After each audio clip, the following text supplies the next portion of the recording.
तो सब कुछ वही बना। जल संस्कृत में जल का मतलब होता है नार, जल का मतलब होता है नार, और नार का मतलब होता है जल। तो वही परमात्मा नार का जल में इच्छा भई कि मैं कुछ रहने के लिए स्थान बनाऊं, तो रहने के लिए अयन, अयन यानी मकान बनाया शेष नाग के ऊपर। तो जल में जो अयन करता हो वो है नारायण। इच्छा भाई मैं एक से अनेक बन जाऊं, तो प्रभु नारायण की नाभि से कमल प्रकट हुआ, और उसी कमल से एक छोटा सा बालक प्रकट हुआ। देखने की इच्छा भाई आंख हो गई, सूंघने की इच्छा भाई नाक हो गई, सुनने की इच्छा भाई कान हो गया। जैसे उसकी इच्छा भाई सब कुछ हो गया। वो देखने का प्रयास किया, मैं इस कमल के फूल पर कहां से आया। चारों तरफ जैसे देखने का प्रयास किया तो उसके चार मुख हो गए। चार मुख वाले ब्रह्मा जी हो गए, क्योंकि ये जो विधाता ब्रह्मा है इनको कभी सर घुमाने की जरूरत नहीं पड़ती है। एक ही स्थान पर बैठे बैठे चारों दिशाओं में देखते हैं। और वैसे भी जो घर परिवार का जो मुखिया होना चाहिए ना, विधाता की तरह उसके चार मुख होने चाहिए। विधाता ब्रह्मा की तरह बैठा कहीं हो और उसकी नजर पूरे घर परिवार पर हो। कौन क्या कर रहा है, कहाँ जा रहा है, क्या खा रहा है, क्या पी रहा है, तब तो परिवार बहुत भली भांति बहुत अच्छे से चलता है। जब वो विधाता की तरह होता है तो विधाता उसी कमल की नली में नीचे जावे ऊपर आवे, नीचे जावे ऊपर आवे। कुछ भी नहीं दिख रहा था, मैं कहां से आया, मैं कहां से आया। तो आकाशवाणी भाई दो शब्द सुनाई दिया, ता पो। हे विधाता ब्रह्मा तुम तप करो, तब तुमको मालूम पड़ेगा तुम कहां से आए हो।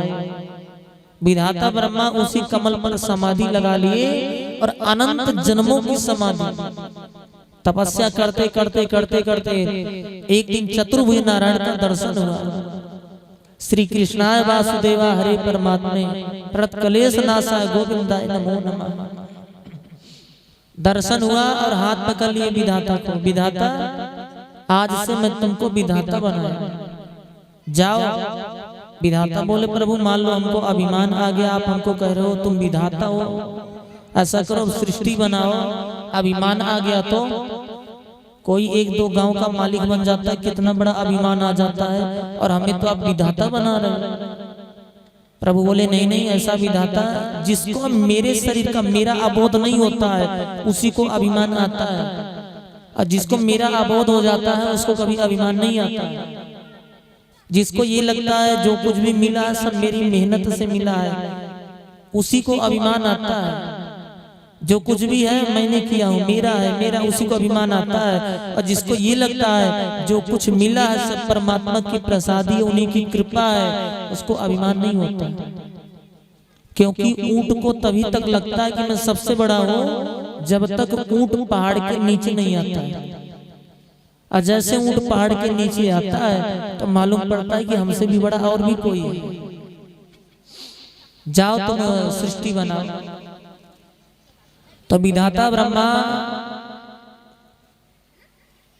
चार मानस पुत्रों को प्रकट किया, क्योंकि चतुर्भुज नारायण चतुर्थ श्लोकी भागवत का इनको ज्ञान कराते हैं कि अहमे वा समे वाग्रे नान्यद यस्सत् परम पश्चादहम यदि ताचे योग शिष्य सोच में हम रीति एतना प्रतीयते प्रतीयतना चात्मनि तंदितात्मनो माया यथा भासो यथा तमा।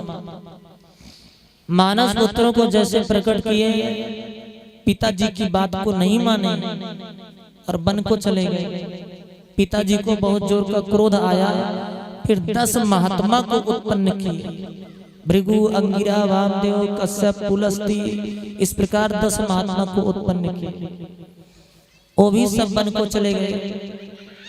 तो एक दिन विधाता भजन कर रहे थे तो उनके आंखों से एक बालक प्रकट हुआ रोते रोते, तो उसका नाम पड़ गया रुद्र भगवान। बोले शंकर भगवान की। तो भागवत कथा के अनुसार तो भोले बाबा का प्राकट्य विधाता ब्रह्मा के नेत्रों से हुआ, रोते रोते प्रकट हुए थे, इसलिए इनका नाम पड़ा रुद्र भगवान। बोले ओ बेटे ऐसा कर, तू मेरे साथ सृष्टि में सहयोग कर, सृष्टि बना।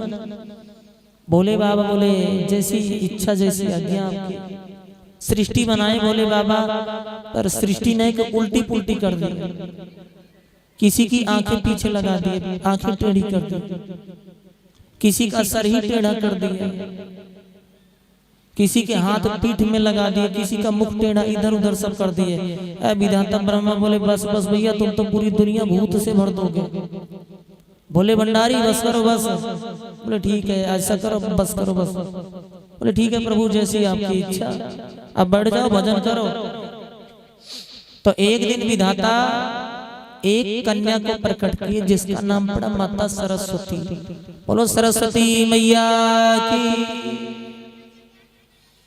फिर भजन कर रहे थे और भजन करते करते करते करते एक दिन विधाता से बाएं अंग से एक स्त्री का प्रकट हुआ और दाहिने अंग से एक पुरुष का प्रकट हुआ जिसका नाम पड़ गया मनु और शत्रुपा। विधाता बोले ऐसा करो, अब तुम दोनों मैथुनी सृष्टि बनाओ। तो यहाँ पर कुछ लोगों को आपत्ति होती है, महाराज जी जब एक ही पिता के दोनों पुत्र थे तो ये तो आपस में दोनों भाई बहन हो गए, तो विवाह कैसे किए? तो देखो हमारा नियम दो लोगों पर लागू नहीं होता है, एक पशुओं पर और एक देवताओं पर। देखो मानव के कुछ अपने अलग नियम होते हैं और देवताओं के कुछ अपने अलग नियम होते हैं। हमारे कुछ अपने अलग नियम होते हैं और पशुओं के कुछ अपने अलग नियम होते हैं। और ये भी कह सकते हो कि उस समय ऐसा करना जरूरी था। तो मनु और रूपा तुरंत मना नहीं कर दिए, ना स्वीकृति दे दी। जैसे सनत कुमार मना कर दी, मैं विवाह नहीं कर सकता, ये मना भी नहीं किए। तो बोले ठीक है, पर मैं सृष्टि तो बनाऊंगा, पर अभी पृथ्वी है नहीं। विधाता ब्रह्मा को बड़ी जोर की छींक आ गई और नसा छिद्र से एक बारह प्रकट हो गया। बोले बारह भगवान की जय हो। बारह भगवान देखते देखते देखते देखते विशाल बड़े हो गए।